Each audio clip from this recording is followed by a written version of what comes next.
Well, you know, there's a lot of talk about the stock market peaking these days, and for those who are more conservative and maybe becoming a bit more cautious of the stock market, my next guest says, you know what, you can get reasonable yield with safety. I don't hear those two words together very often. Thomas Bruckner, CEO of Strategic Asset Conservation, is here to explain how he can help you. And welcome. Good to see you again, as Thank always. You. All right. So those of us who are out there looking for a financial advisor, it's kind of scary, especially if you don't really understand the process. How do we go about finding someone that will listen to us and listen to my concerns as an investor?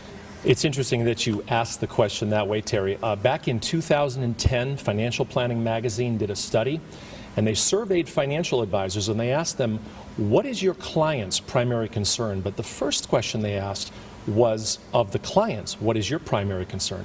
86% said losing their wealth. Oh, well, of course, When the financial advisor was asked what the top concern of those clients was, only 15% said losing their wealth. So there was a disconnect. It was exactly the opposite. Yeah. Okay? Yeah. So, you know, looking for a new financial advisor, first of all, we think it's something that a couple should do together while they both still have their wits about them. More importantly, as we age, we should have less risk exposure. Okay? So in that scenario, somebody who's looking for a financial advisor to get them through retirement is looking for a completely different skill set than the advisor who got them to retirement. Right. Now, and in finding that advisor, you really need to go out and you need to do your homework, and you need to ask the right questions. How do you go from one to the other? How do you make that transition smooth? Well, the one who's losing your business is probably not going to be very happy about it, okay? But again, it goes to skill set, all right? You have a dentist, you have an orthodontist. They should be cooperating with each other on behalf of the patient, okay? You have a CPA, you have a trust attorney. There's some competition there, there's some overlap, but it's about what's in the patient's best interest. So in the same way, if a stockbroker who got you to retirement isn't willing to speak to your retirement planning specialist, the person who's going to get you through retirement, i.e. make sure that you don't lose the money it took you 40 years to save, right, then, you know, that tells you a lot about your existing advisor. Well, and you personally, your philosophy, you have told us before that it's important to you to meet with someone first. Absolutely. You're not just walking, somebody's not walking in the door with their check in hand. No. You want to create a relationship? Absolutely. Yeah, we never do business on a first meeting. We take the time to get to know our clients. We're relational, not transactional. You know, it's not uncommon for clients who've been with us just a year or two, and certainly those that have been with us longer than that, to get, you know, to go to my staff and hug them, and to get hugs by my staff when they come in.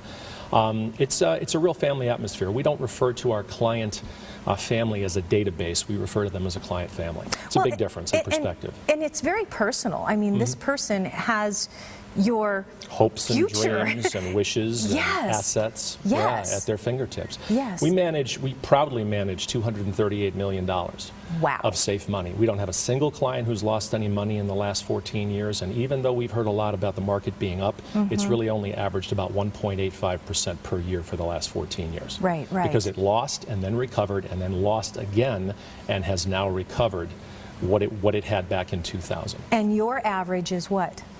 Our clients average somewhere between 4 and 9% in a rising market. I'd say I don't think we have anybody averaging less than 6 over time, you know, the people who've been with us the longest. You know, and when you look at the history of the market is about 8.3. If you're getting 75%, maybe even 80% of the historic upside of the market with no downside at all, that's a really comfortable pace with which to go into retirement. That's right, and know that your future is secure. Absolutely. And continue to be secure. Tom, thank you so much. You can learn more about their services and their work, and you can get a ton of information just off their website. It's go2night.com, and you can also call for a complimentary consultation. The number to call, 480-661-6800.